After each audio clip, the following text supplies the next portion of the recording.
So my name is Brian Shaner, and I'm the Vice President of Marketing for the Dun Bradstreet Public Sector team. And with me today, we have Charlie DeSell, Data Scientist, and Jan Vitorov, Senior Data Scientist at Dun Bradstreet as well. Thanks for joining me today, gentlemen. Hey, Brian, thanks for having us. Yeah, absolutely. So today what we're going to be talking about is the title is Downstream Impacts from Port Disruptions.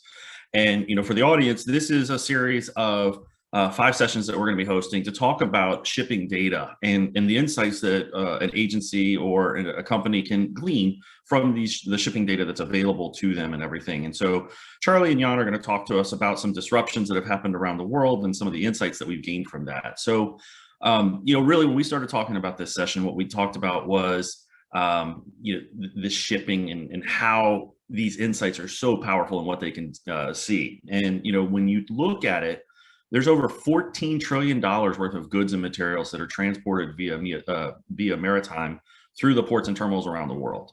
And when you look at that, about 60% of that, or $8 trillion, is actually carried by the big container ships that we see today in the news, especially what we see out in California. You've got the 44 ships there that are waiting to be processed. But today, what we wanted to do is there was a situation in Ningbo where they had to shut down their Meishan terminal for a few days. And when you look at that, that created a disruption. And so what we wanted to do is just talk about, if we use that as an example of what might happen, what would happen here. So a little bit about this is that, Ningbo is the world's largest is one of the world's largest transshipping ports in the world. And the Meishan terminal that was temporarily shut down actually handles about 20% of all the shipments in and out of Ningbo. So there was some sort of ripple effect of that disruption and what that means. And we're going to talk about that. And specifically for the United States, Ningbo is the 3rd most important port in the shipments of goods between China and the United States. So setting that up, Jan, I want to start with you to talk through this. And, so before we get into the specifics about that ripple effect and the disruption that occurred, what is the importance of shipping data, and why is that so important to companies and to government agencies around the world? As you mentioned, the bulk of world trade goes via ships, and out of that, 60% is containers. So we're talking about a global supply chain that is running around the clock. And what we observe, and we all see the news, we see the headlines about the disruptions in Chinese ports, we see the disruptions in US ports.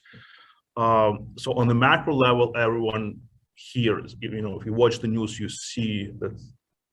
But what exactly does it mean? How does it connect to a specific company either experiencing a massive cost increase or a supply disruption that really severely impacts their operation to the point of closure or suspension of the operations because they don't have the parts? And this is where the shipping data that we have here, DNB, plays a crucial role, because to connect a specific container, and our shipping data is at a container level, right? It covers, depending on how finely you look, it covers about 20% of all the containers being shipped globally. So it's a very deep coverage. Each container would have a consignee, a forwarder, a shipper, and a notified party. And all these entities could be mapped using DNB's matching process to a specific company. We can convert this macro story to a specific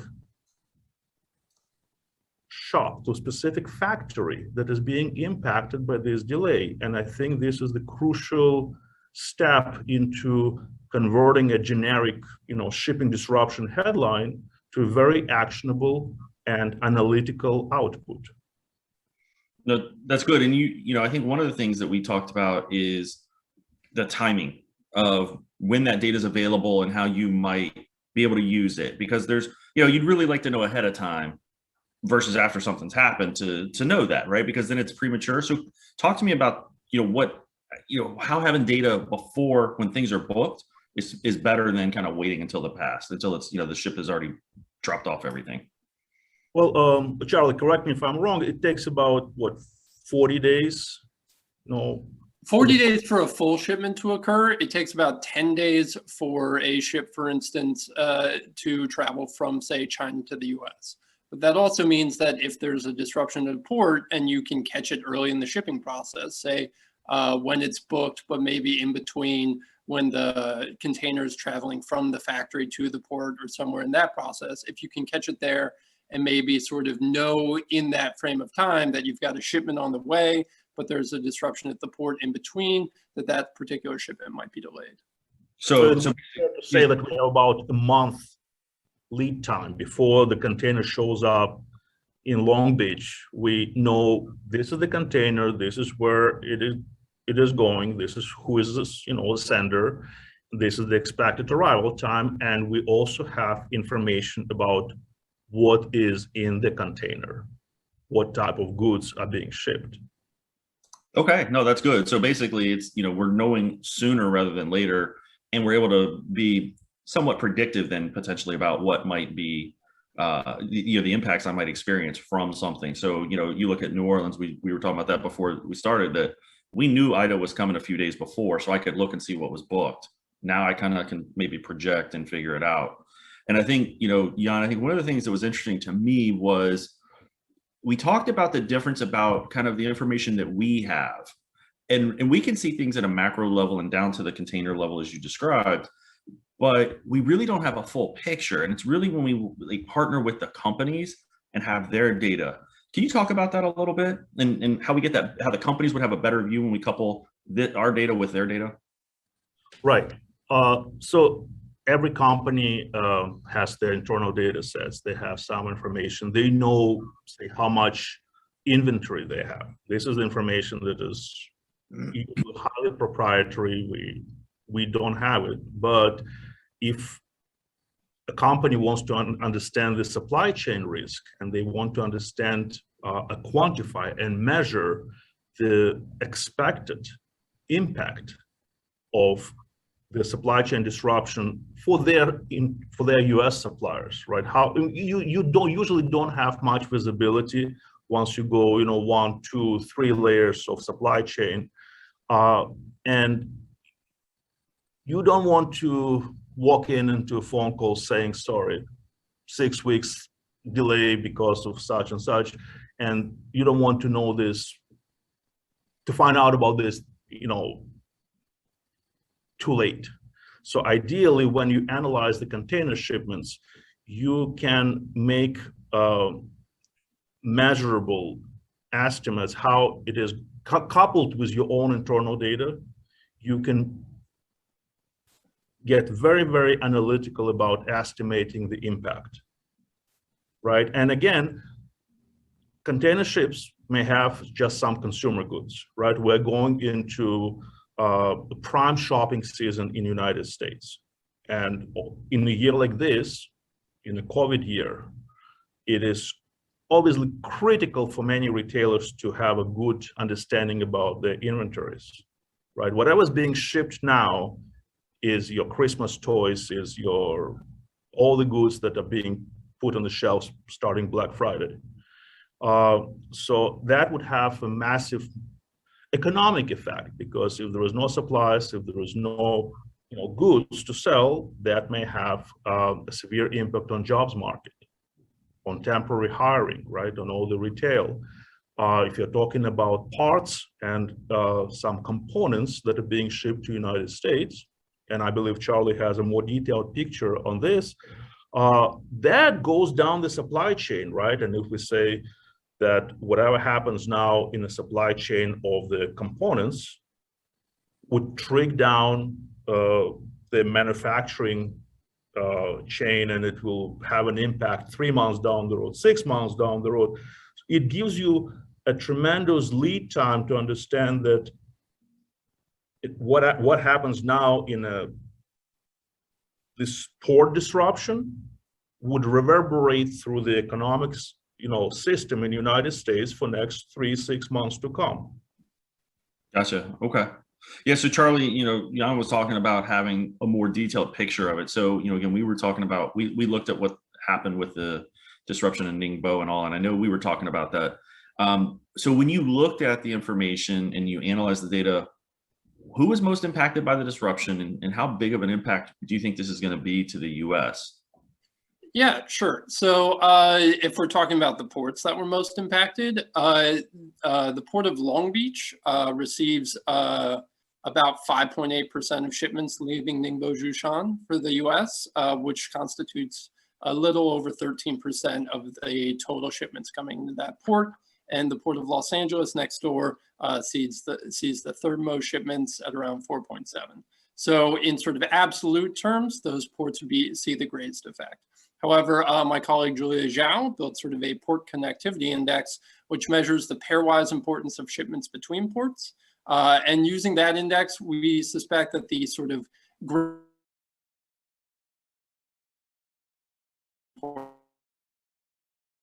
of Oakland. If we're talking about goods, so most of the goods that will be affected will be sort of consumer goods, furniture, appliances, toys, etc. So about 46% of the vacuum cleaners coming into the U.S., which in the first half of 2021 made up a little over $500 million, traveled through the port of Ningbo Zhoushan. And then a sizable number, about $500 million of wheeled toys, $500 million of metal seats similarly came through. So a lot of consumer goods that again are going to be on sale during the holiday season might be affected by the disruption. If we're talking about, say, what industries might see the greatest impact, the automotive industry will probably see the largest impact in those regards. So specifically, about a little over 17% of the suspension shock absorbers for motor vehicles coming into the U.S.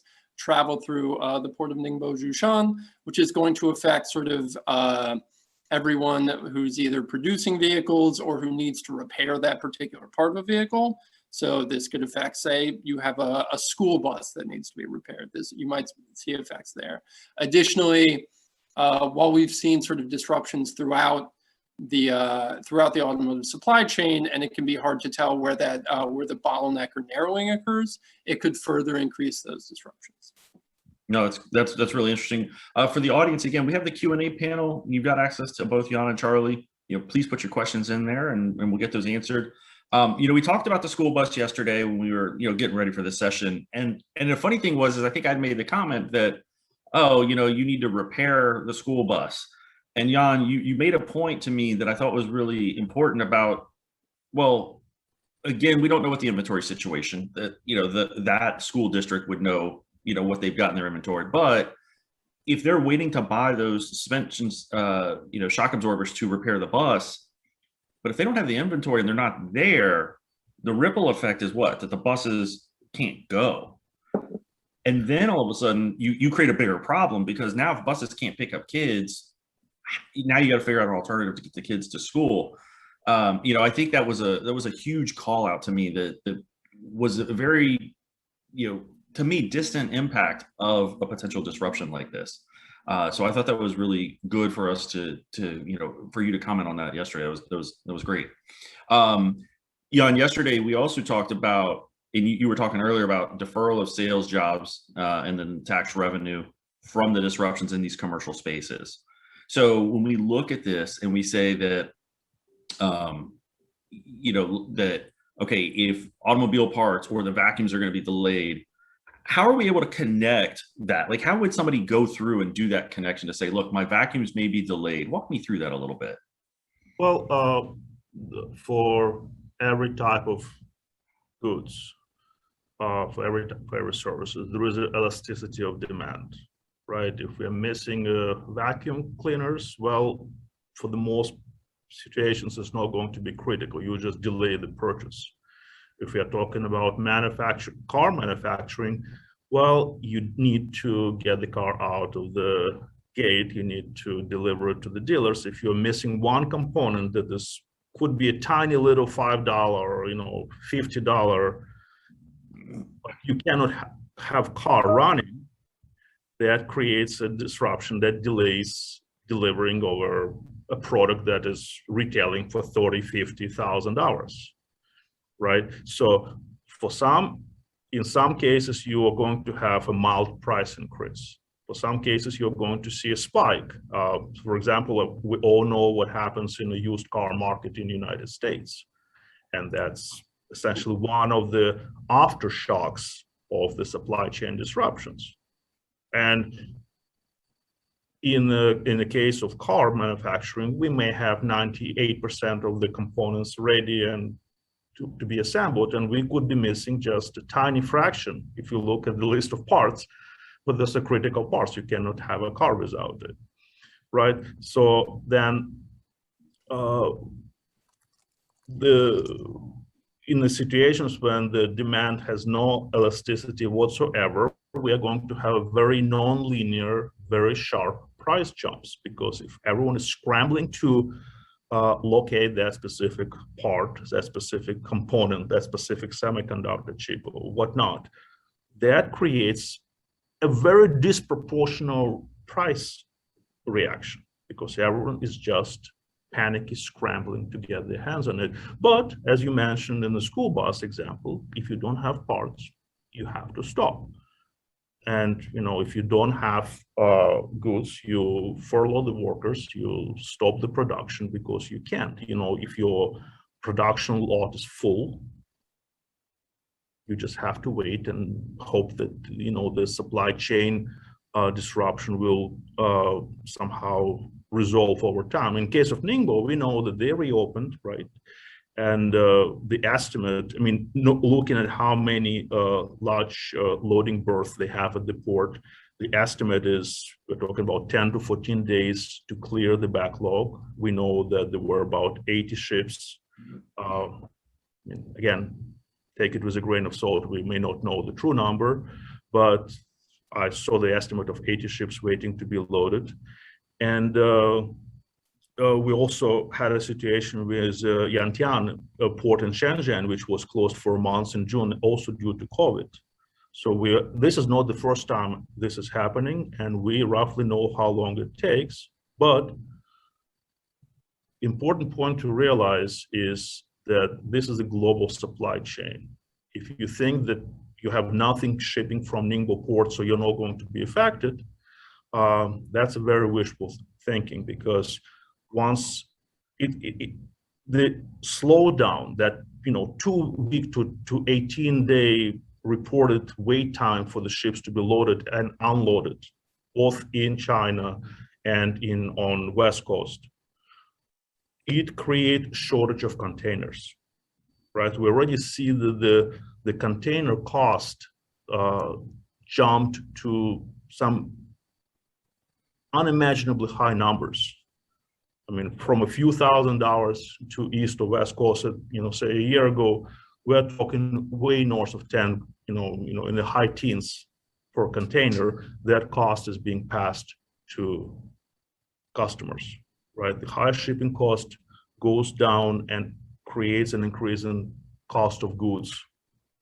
And this effect just has a strong inflationary impact on everything that we consume here in the United States. And we see this container buildup we saw this container buildup at the port of Ningbo, Zhoushan, sort of during the shutdown. So for instance, we did see the 20% decrease in ships entering the port through our track and trace data. But we also saw a smaller decrease, a little over around 12%, of containers being gated into the port. So containers being prepared to load onto ships. So that difference constitutes a number of containers that are just sort of building up an inventory there. Those containers themselves, which are not currently being shipped, not in motion, sort of to reach their final place of arrival, it means there will be a delay before they can be used to then ship other goods elsewhere. So there will be, as the time for a container to travel from its port of origin to its port of destination increases, it effectively just decreases the number of containers in the world, reducing everyone's ability to ship anything anywhere. Yeah, that's one of those things where something that didn't directly impact you is going to impact you, because if you need, if you're the manufacturer, you need to push it out. you don't have the container to load it up. So that's really interesting. Charlie, you also mentioned the phenomenon of bottlenecking, and I'm assuming, is that what we're seeing kind of on the coast of California right now, where the bottleneck has occurred and they can't process those ships? Is that? Yeah, sure thing. So just as I was saying with the containers, where maybe people have the goods to ship, but they don't have the containers to ship them in, you see the same thing, especially in large fixed locations like ports that are hard to it's hard to just to double the size of a port if you need to in a moment. It takes years and maybe decades. So if, for instance, you have a bunch of ships which are slated to arrive at a certain point in time, and those need to be rescheduled, there's no way to sort of save that. There's no way to sort of save that time. You can't inventory sort of a port berth. So if you have delays in the shipping process, you then need to just sort of juggle everything around, and that makes everything take longer. That in turn makes it take longer for all goods to sort of ship. From even after once they hit the port, they have to sort of go through the gating out process, the process of getting trucks into the port, loaded up, and then moved on to their final destination. So bottlenecks that occur anywhere in the shipping process can show up anywhere in the sort of either manufacturing or stocking process. It's a little bit less essential, but still problematic for consumer goods, because those are reaching sort of warehouses and then stores finally for final delivery.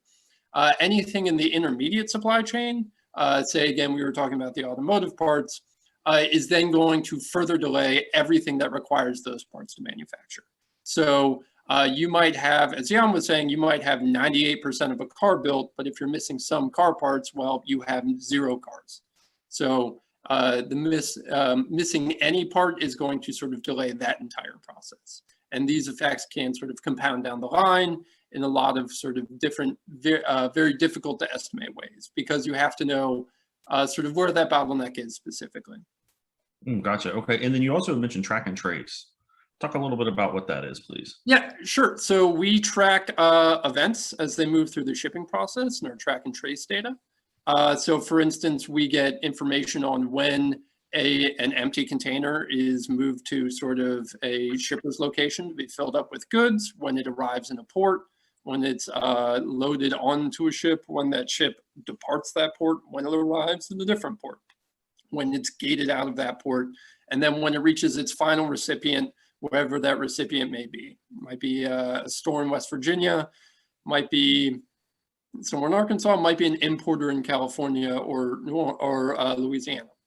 So we can track events throughout the entire shipping process. Yeah, and it just gives a greater level of granularity to where disruptions may occur. And Brian, to Charlie's point, the crucial step, the crucial jump from watching CNN and seeing this news, or reading an article in a journal, in Wall Street Journal, and reading the news, and answering the question, what does it mean to me? What does it mean to my company? What does it mean to my state, to my town? How does it affect the mall that is being located? To be able to connect it to an actual company, to an actual manufacturing plant, to an actual, process. This is where the data set that we have, coupled with our ability to match this information to a specific company, which is a highly non-trivial process, because if you look at how this shipping declaration is being filled, it's essentially a free text format. Nice. And so to convert it into a specific DUNS number, and what's even more, to understand the whole corporate linkage, and to understand that this specific entity that is ordering the goods, right, who is listed as a consignee of that container, is actually connected to that specific manufacturing plant somewhere in Indiana, because they're part of the same corporate linkage tree. It is a highly non-trivial exercise that we at DNB spent 180 years developing. Yeah. Essentially, it does empower users to quantify, to measure the impact, and do it not, post factum when it already happens and you can't really do. You could be proactive, trying to see the events which are still over the horizon, anticipate, and to get prepared as much as you can. No, that's really good insights. I think one of the things that we talked about is we looked at all the shipments, kind of to your point about which, if I'm an agency and I'm looking at things. Charlie, I think you did an analysis of the number of shipments that are coming out, and then were you saying that I think you said there was like thousands of containers that are supporting government contracts that potentially are Yeah, so as Jan was saying, our ability to match containers to the businesses receiving them allows us to sort of identify thousands of U.S. government contractors, which typically have shipments passing through Ningbo, Zhoushan, which might be affected by this particular disruption. So yeah, we can identify at the business level disruptions that may be occurring. Those thousands come out of a little under 100,000 unique recipients that we track coming out of the port over the past year. Hey, we got a couple questions here. So number one, Abby wants to know, and I think we've kind of seen this, but let's go back to this. What was the impact felt here in the U.S. from the Ningbo delay? And I think, did we say that was what, about 2 weeks roughly before the delay starts hitting the United States and the shipment delays? So we won't have the full impact until the ships reach California. We know how long the port was shut down, but so for instance, we can't measure the full impact of the sort of delay of the ships until the ships have completed their shipping process. Gotcha. Until they get here. We won't know. We don't currently have an estimate, but we won't know. Yeah, we won't have the exact timing until that process has been completed, because there's no way to measure the exact delay until the entire process is finished. You don't know how long a journey takes until it's over. Okay. And then Jan, to you, Allison was asking, are we able to track overland transportation? So once it gets off the ships, the trucks and the trains and whatnot. Charlie, can you help me on this? Oh, sorry, Charlie. No worries.